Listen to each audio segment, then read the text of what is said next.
말씀 봅니다. 말씀은 시편 37편 1절에서 11절 말씀까지입니다.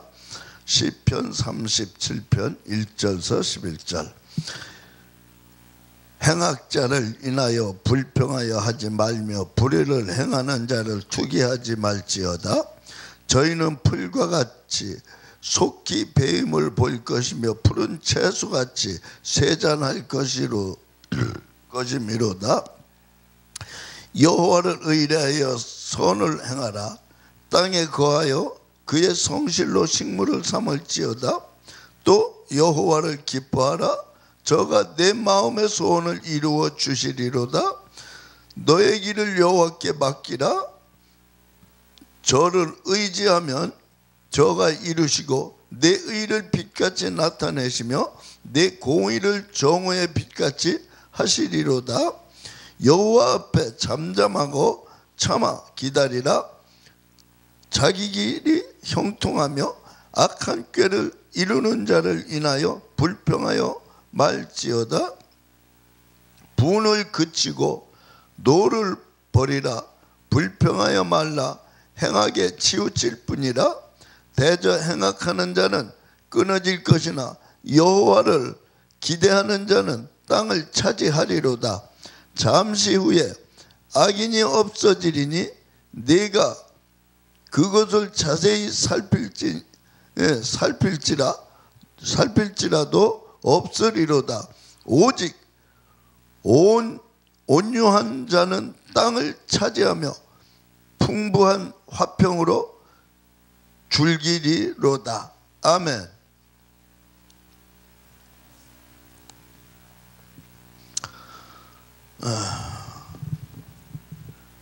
오늘 우리가 이 말씀의 제목을 우리의 소원과 하나님의 응답이라는 제목을 가지고 은혜를 받고자 합니다. 사람들은 저마다 마음속에 간절한 소원이 있습니다. 한 해가 지나고 한 해가 다가오면은 내가 이제 2022년도에는 무엇을 이루어야 되겠다, 무엇을 가져야 되겠다, 무엇을 어떻게 해야 되겠다 라는 자기의 계획과 모든 소원이 거기 곁들여 있습니다. 그래서 많은 사람들이 그때만 되면은 찾아가는 곳도 여러 곳이 있는 줄 믿습니다. 그러나 우리는 하나님의 말씀 안에서 하나님만 바라볼 뿐이지 누구를 찾아간다고 해서 내 소원이 이루어지는 것이 아니라는 사실입니다.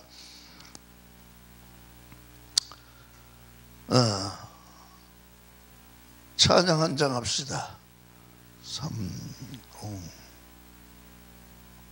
3, 7.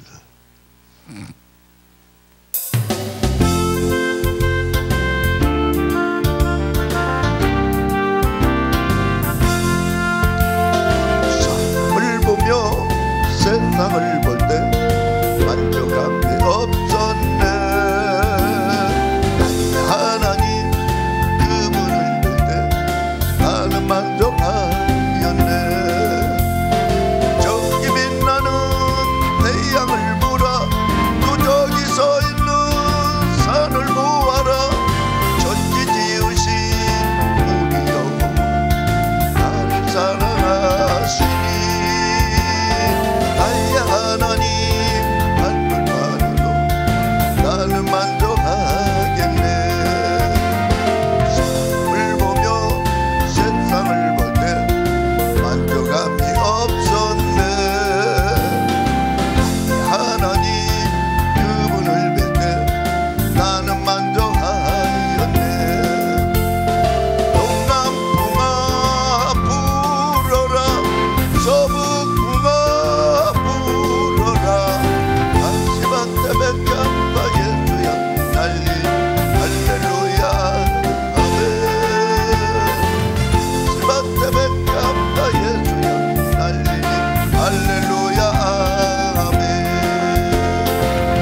그러죠. 우리는 세상에 사람을 보면은 우리가 얻을 게 하나도 없어요.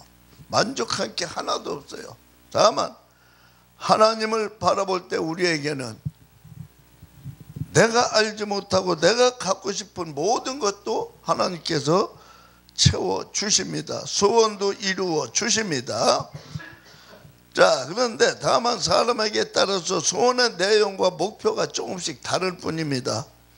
다시 말해서 각자의 환경과 처지에 따라서 소원의 내용이 다르기 때문에, 그렇다면 여러분들은 오늘 어떤 마음의 소원의 목적을 가지고 나오셨는지, 아니면 이 말씀을 듣는지, 혹은 가슴에 새겨서 다시 한번 나의 소원을 하나님 앞에 맡겨보시기 바랍니다. 여러분이 분명히 알아야 되는 것은, 하나님께서는 삶의 목표가 없거나 소원이 없는 사람들은 아예 쳐다도 보지 않습니다. 왜? 쳐다보면 뭐합니까? 그는 목표도 없고 아무 소원도 없어. 그냥 맹목적으로 살아가는. 그렇다면 우리는 어떤 소원을 어떻게 하나님 앞에 빌어야 합니까? 간구해야 합니까? 첫째는 영안이 열려지기를 기도해야 합니다. 에베소서 1장 18절에서 말합니다. 하나님께서 너희 마음의 눈을 밝히사 그의 부르심이 소망이 무엇이며 영광의 풍성이 무엇이며 능력이 지극히 크심을 알게 하시기를 구하노라 라고 말합니다. 그리고 두 번째는 영감과 은사가 회복되기를 소원해야 할 것입니다. 디모데후서 1장 6절에서 말합니다. 너희 속에 있는 하나님의 은사를 다시 불릴 듯 하게 하라. 다시 불릴 듯 하게 하라. 하나님이, 또 세 번째는 하나님이 나와 함께 하시기를 소원하십니다. 하나님은 우리가 하나님과 함께 하기를 하나님이 원하세요. 여호수아 1장 5절에서 말하죠. 너희 평생에 너를 당할 자가 없으리니 내가 모세와 함께 있었던 것 같이 너와 함께 있을 것이니라. 내가 너를 떠나지 아니하고 버리지 아니하리라 라고 말합니다. 그렇습니다. 하나님은 우리를 끝까지 보호하시고 버리지 않으십니다. 절대로 하나님은 우리를 버리지 아니하시고 배반하지 않으신다는 사실. 네 번째는 하나님께 쓰임받기를 우리는 소원해야 할 것입니다. 물론 지금도 나름대로 달란트대로 다 쓰임을 받고 있을 줄 믿습니다. 디모데후서 2장 21절에 말합니다. 누구든지 이런 것에서 자기를 깨끗하게 하며 귀히 쓰는 그릇이 되어 주인이 쓰심에 합당하며 선한 일에 예배함이 되리라. 여러분, 이왕 쓰임을 받으려면 꼭 필요한데 쓰임 받기를 바랍니다. 그래서 하나님께서 아주 쓰시기에 합당한 그러한 일꾼으로, 그릇으로 만드시기를 바랍니다. 자, 그렇다면 어떻게 해야 소원하는 것을 이룰 수가 있을까요? 첫째로는 믿음으로 하나님을 기쁘시게 해야 합니다. 히브리서 11장 6절에서 믿음이 없이는 기쁘시게 못하나니 하나님께 나아가는 자는 반드시 그가 계신 것과 또한 자기를 찾는 자들에게 상 주시는 이심을 믿어야 할지니라 라고 말합니다. 또한 시편 37편 4절 오늘 본문 말씀이죠. 또 여호와를 기뻐하라. 그리하면 저가 내 소원에 마음의 소원을 이루어 주시리라.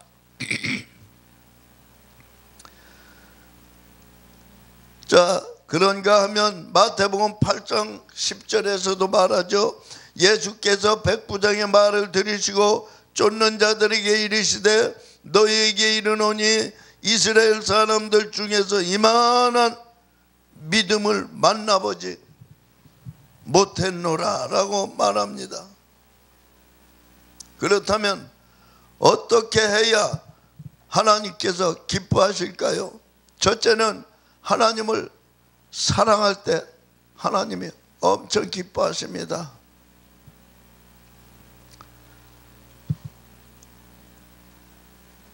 잠언서 8장 17절 꼭 한번 읽어보시기 바랍니다. 그리고 두 번째는 하나님을 의지할 때 기뻐하십니다. 하나님을 의지할 때 말입니다.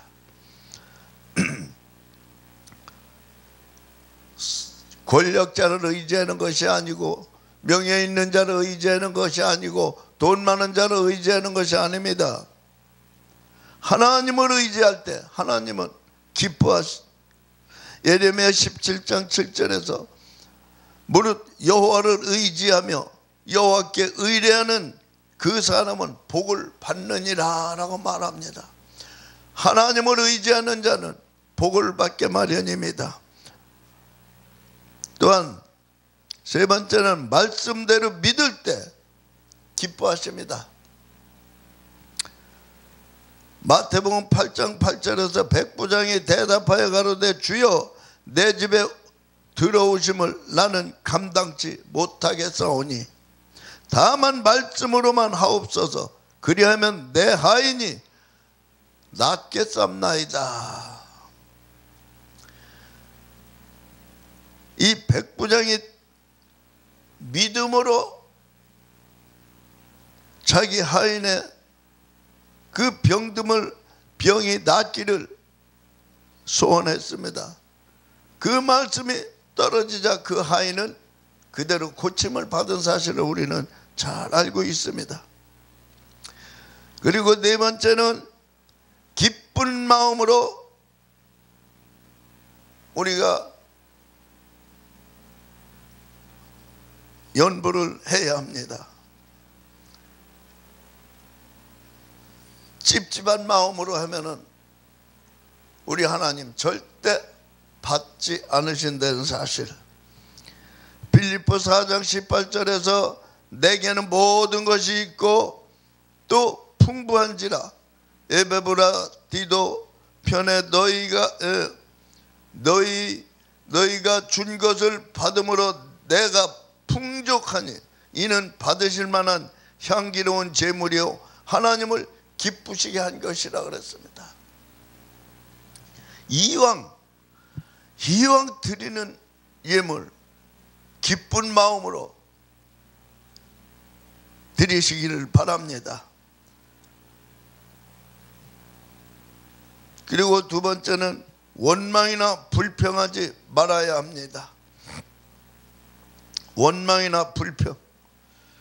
야고보서 5장 9절에서 말하죠. 형제들아 서로 원망하지 말라. 그리하여야 심판을 면하리라. 아주 중요한 대목입니다. 심판과 관련된 이야기입니다. 원망하지 말라고 분명히 말씀하십니다. 근데 우리는 원망과 불평 아주 많이 합니다. 그런데 왜 하나님께서는 원망이나 불평하지 말라고 경고하시는 것일까요? 그 이유는 죽임을 당하게 되기 때문입니다. 그냥 죽임을 당하는 것이 아니라 우리가 왜 예수를 믿습니까? 우리가 가야 할 곳은 내 고향, 내 본향, 천국입니다. 그런데 불평, 불만해서는, 원망해서는 그곳에 갈 수가 없습니다. 고린도전서 10장 10절에서도 말하죠. 저희 중에 어떤 이들이 원망하다가 멸망시키는 자에게 멸망을 당하나니 너희는 저희와 같이 원망하지 말라 그럽니다. 원망이나 불평하다가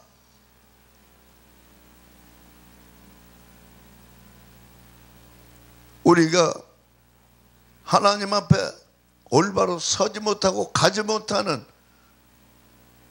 그러한 어리석은 자가 되지 말라라고 당부하고 계십니다. 자, 그렇다면 원망하고 불평할 때 무엇이 죽습니까? 내가 손톱만큼이라도 가지고 있던 그 믿음이 죽습니다. 내가 하나님의 능력을 믿었던 그 믿음이 죽습니다. 내가 기쁨이 충만했던 그 기쁨이 죽습니다. 내 마음에 감사가 넘쳤던 감사가 죽습니다. 나에게 주시마하고 약속했던 약속의 축복이 죽습니다.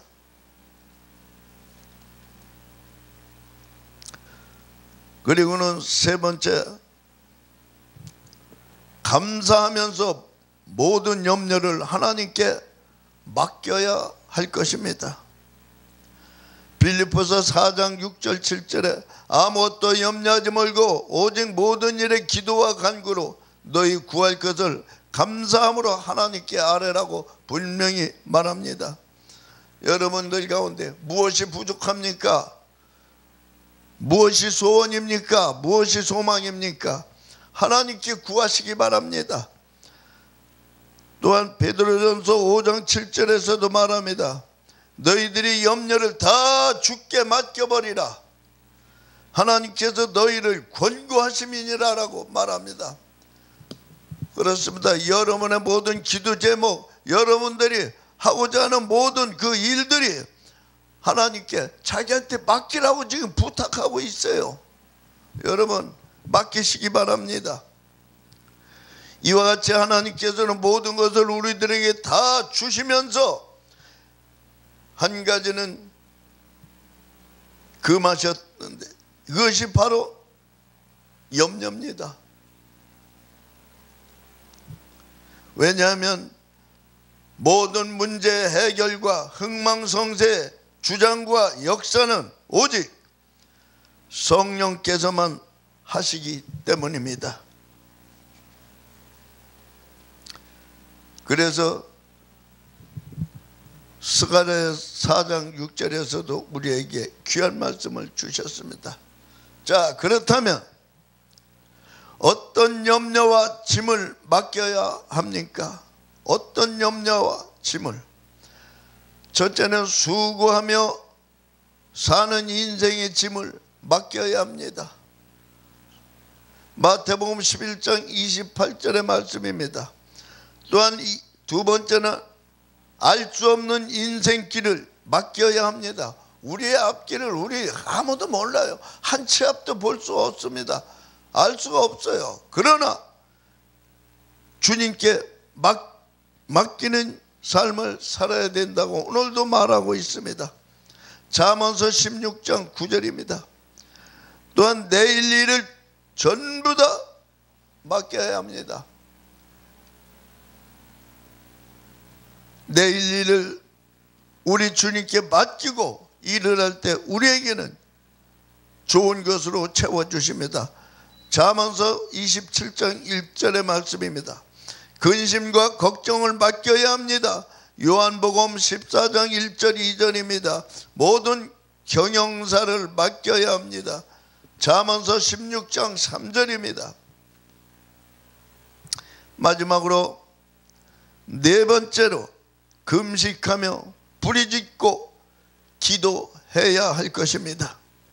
이사야서 58장 6절 12절에 나의 기뻐하는 그 음식은 흉악의 결박을 풀어주며 멍에의 줄을 끌어주며 압제당하는 자를 자유케 하며 모든 멍에를 꺾는 것이 아니겠느냐라고 말합니다. 그리고 8절에서는 내 빛이 아침같이 비칠 것이며 내 치료가 급속할 것이며 여호와의 영광이 내 뒤에서 호위 하시리라 라고 말합니다. 그리고 9절에서도 말하죠. 네가 부를 때에 나 여호와가 응답하겠고 네가 부르짖을 때에는 내가 여기 있다 하리니. 그리고 11절에는 나 여호와가 너를 항상 인도하여 내 영혼을 만족케 하며 내 뼈를 견고케 하리니 너는 물된 동산 같겠고 물이 끊어지지 아니하는 샘 같을 것이라고 분명히 말하고 계십니다. 특히 12절에서는 너에게 날 자신이 오래 황폐된 곳들을 다시 세울 것이며 너는 역대 파괴된 성들을 쌓으리니 너를 일컬어 무너진 데를 보수하는 자라 할 것이며 길을 수축하여 거할 곳이 되게 하는 자라라고 말합니다. 저와 여러분들에게는 이와 같이 무너진 곳을 수축하여 다시 재건하고 말씀으로 더욱더 굳건한 말씀의 건축을 할 수 있기를 부탁을 드립니다. 이제 끝으로 기쁜 마음으로 열심히 우리는 심어야 할 것입니다. 고린도후서 9장 6절 7절에서 말합니다. 이것이 곧 적게 심는 자는 적게 거두고 많이 심는 자는 많이 거둔다 하는 말이로다라고 말합니다. 그러므로 각각 마음에 정한 대로 할 것이요 인색함으로나 억지로 하지 말지라. 하나님께서는 즐겨내는 자를 사랑하시느니라 그랬습니다. 여러분, 물론 여러분들 잘 하시겠지만 다시 한번 기쁜 마음으로 하나님 앞에 심을 때에도 솔선수범하여 저와 여러분은 하나님이 기뻐하시는 그러한 예물을 드리는, 또 마음과 몸도 드리는 그러한 믿음의 자녀들이 다 되기를 주의 이름으로 축원합니다.